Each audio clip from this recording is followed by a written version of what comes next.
Hey guys, so I was deployed on, funny enough, like the border. That was one of my military assignments. Um, I was deployed there for a year. That assignment was definitely unorthodox, but it worked. It worked for the long run.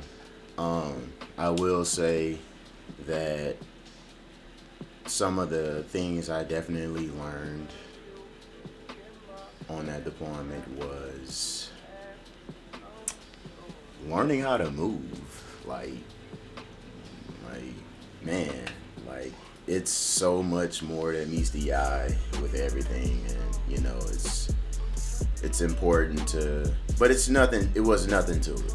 I'm not gonna sit here and be like, oh, it was just, you learn a lot about yourself and a lot about your comrades, and I'll say that is like the greatest like experience you can take for the rest of your life, the future, because whether you want to or not, it's gonna happen. So yeah.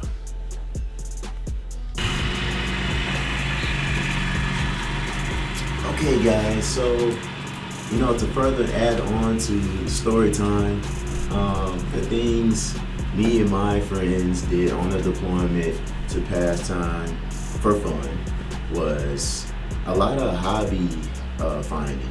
We got to hone in on our own hobbies. We got to build our hobbies how we want to build them. Like whether it's computers, instruments, or photography, rapping, music. We some of us did that. I can't speak for the rest of the soldiers. They were too busy getting in trouble. And also lots of drinking and money spending for sure. It had some kind of psychological hold, but it was still nonetheless a blessing. Um, I've also taken many trips, California, SoCal. Actually, just one trip, SoCal, and I got to visit about a buddy of mine, and and then we went to Mexico, um, and so I got to see, you know, lots of different things. It was a fun experience for sure.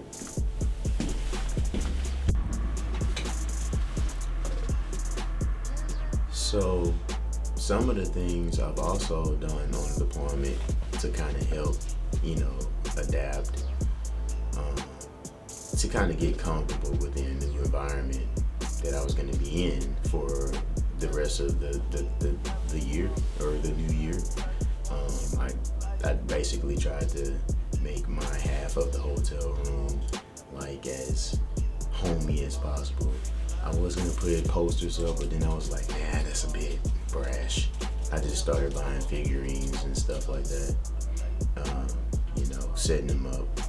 Some morale boosters. uh, and pretty much just that's pretty much all I had, really. I wouldn't consider none of my electronics anything that'll remind me of home, but I mean, to each his own, you know. But yeah,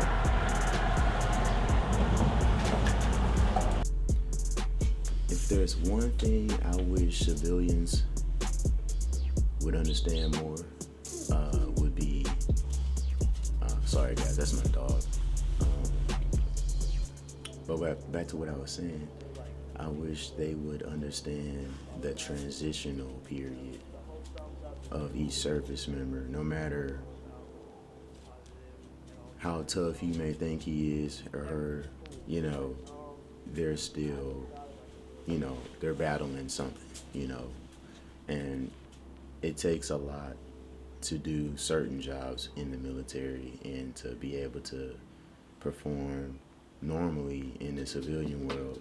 It can be a bit challenging because things don't move as fast, and some people might not understand your way of doing things or logic, but um, if there's some common ground that can continue to evolve and become better for the future service lives of service members, that would be pretty baller, for sure. What does it mean to be a leader?